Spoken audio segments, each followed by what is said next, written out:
ọjọ́ kejì oṣù kọkànlá ló pé ọjọ́ tá a bí àwọn bàbá olóríire sáyé, ọjọ́ tá a bá wọn ọmọ ológo gan lọ́jọ́ tí mò ń sọ. Ìràwọ̀ ńlá ló wáyé lọ́jọ́ òní o, ẹ jẹ́ kí gbogbo ẹ̀dá ó gbójú sókè káríràwọ̀. Joseph Taiwo pẹ̀lú Jacob Kẹ́hìndé ọmọ Oyatowo làwọn ẹni mò ń wí. Àrẹ̀wọ̀ Àrẹ̀mú ẹ kú ọdún o, ẹ sì kú àṣeyẹ kó ní jẹ́ kẹ́ ẹ pẹ́ lọ́kọ́rin kése. Ọ̀gẹ̀dẹ̀ kì í gbọ́dọ̀ kó yàgàn láyé tẹ́ ẹ wá ẹ̀ òní yàgàn rere bàbá kó ní jẹ́ kẹ́ ẹ ló gba ọdún pẹ̀lú ìrọ̀rùn. Taiwo àti Kẹ́hìndé ẹ̀yin ẹni mò ń kí. Ọmọ Oyatowo kó ní jẹ́ kẹ́ ẹ pẹ́ lọ́kọ́rin kése. Àrẹ̀wọ̀ Àrẹ̀mú ẹ kú ọdún o, ọdún tó àsọdé dẹ̀rọ̀ mo kí yín pé ẹ kú ọdún titun. Abúlé òní gbà yín lọ́dà ẹ máa ṣàmì àṣẹ. Ayé òní fi balùwẹ̀ ṣòro fún yín bàbá kó ní jẹ́ kẹ́ ẹ pẹ́ o, ẹ ò ní tójú lẹ̀ mọ́lẹ̀. Ogbó láíláí ló gbọ́ ẹ̀dán, kẹ́ ẹ pẹ́ láyé bàbá, kẹ́ ẹ sì máa mọ̀ bànújẹ́. Ẹ ó dàgbà dògbó, ẹ ó láàrọ̀ rere nílẹ̀ máa ṣàmì àṣẹ kó ní jẹ́ kẹ́ ẹ pẹ́ lọ́kọ́rin kése.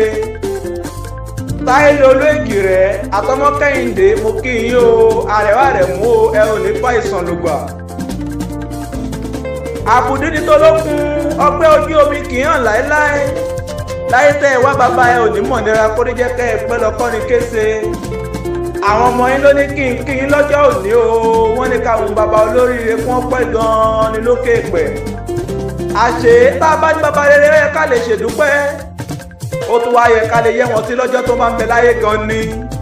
Èyí ló jẹ́ kí àwọn ọmọ olóríire Dúpẹ́, Yọ̀mí, Kúnlé pẹ̀lú Samson, Sunday, Rachel, Adéyẹmí pẹ̀lú Deborah, Timothy, Solomon, Grace àtijọ́ ìlẹ́ni mò ń wí. Victoria àtẹ́sítà ni wọ́n parapọ̀ ni wọ́n ní ẹjẹ́ àjọ kí baba olóríire. Táìlólú àtọmọ Kẹ́hìndé, Joseph, Jacob ọmọ Oyatowo làwọn baba olóríire tí wọ́n fẹ́ kí o, àwọn gan lẹ́ni wọ́n fẹ́ kí. Bàbá àwọn ọmọ tẹ́ ẹ bílẹ̀ òní kọ́jú kú pé dandan ni kẹ́ ẹ tó jẹ wọn mọ́. Èmi wá lẹ́ òní fìgbà kọ́kọ́ mọ̀ bànújẹ́ ẹ ò tún wá ní jẹ wọn mọ́ nínú sàárè ní lọ́lá Ọlọ́run bá. Ìbànújẹ́ òní kàn yín o, ẹ ṣàmì kẹ́ ẹ gbé tó àmì mì. Ẹ ó dàgbà dògbò, ẹ láàrọ̀ rere nílẹ̀ máa ṣàmì àṣẹ. Ẹ lóhun táwọn àgbà ní àtúbọ̀tán yóò ní bàjẹ́ bàbá ẹ máa ṣàmì àṣẹ. Orí jẹ́ kẹ́ ẹ pẹ́ lọ́kọ́rin kése pẹ̀lú ìrọ̀rùn. Ó yá o, Àrẹ̀wọ̀ Àrẹ̀mú o, ẹ jẹ́ ń bá yín délé bàbá tó fi yín lọ́mọ. Ilẹ̀ onípẹ̀pẹ́ ní ọmọ àjàmọ́ odò, ọmọ korogodo bí ogún jàlú, ọmọ òkàlà òkàkàn ó dúró sòrò lókolóko. Ẹ̀ǹlẹ́ o, ọmọ olóko dúdú ẹ̀wùrù dúdú, ẹ̀kẹ̀yìn sí ẹ̀wùrù bí olóko lórí ọmọ aníkúnìkà ní o, ẹ máa wò kàmálà gan ni wọ́n kí yín lé bàbá tó gbé bí yín lọ́mọ.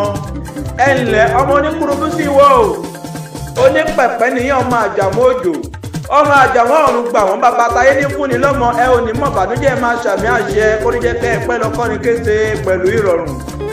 Bàbá o, àwọn ọmọ tẹ́ ẹ bí ni wọ́n ní ká kí yín, àwọn kan wọ́n ní á kí yín.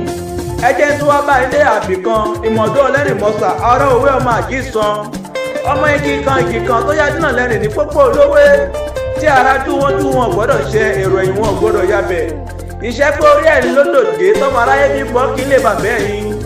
Ẹ ò ní mọ̀ bàtújẹ́ láyé tẹ́ ẹ wá o, àwọn ọmọ tẹ́ ẹ bí gan ló ní ká kí yín o, ká tuntun yín kì. Àṣẹ ìṣàmọ́dún nínú owó, ọlá, àìkú tí ṣe bá lẹ̀ ọ̀rọ̀.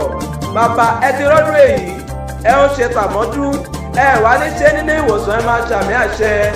Dúpẹ́, Yọ̀mí, Kúnlé, Samson, Sunday, Rachel, Adéyẹmí, Deborah, Timothy, Solomon, Grace, Joy, Victoria, Testa ló ní pé ká kí yín bàbá olóríire. Oyatowo, Joseph, Taiwo pẹ̀lú Oyatowo, Jacob, Kẹ́hìndé, Àrẹ̀wọ̀ Àrẹ̀mú àwọn ọmọ yín ní wípé ẹ ti rọ́dún èyí, ẹ ó ṣe tẹ̀mí ti nínú ire gbogbo pẹ̀lú ìrọ̀rùn. Kiniun Akewi lèmi jẹ́, Akoni Omo Ibarapa náà ló kí yín pé bàbá kórìí jẹ́ kẹ́ ẹ pẹ́ o, ẹ ò ní fa ìsàn lògbà.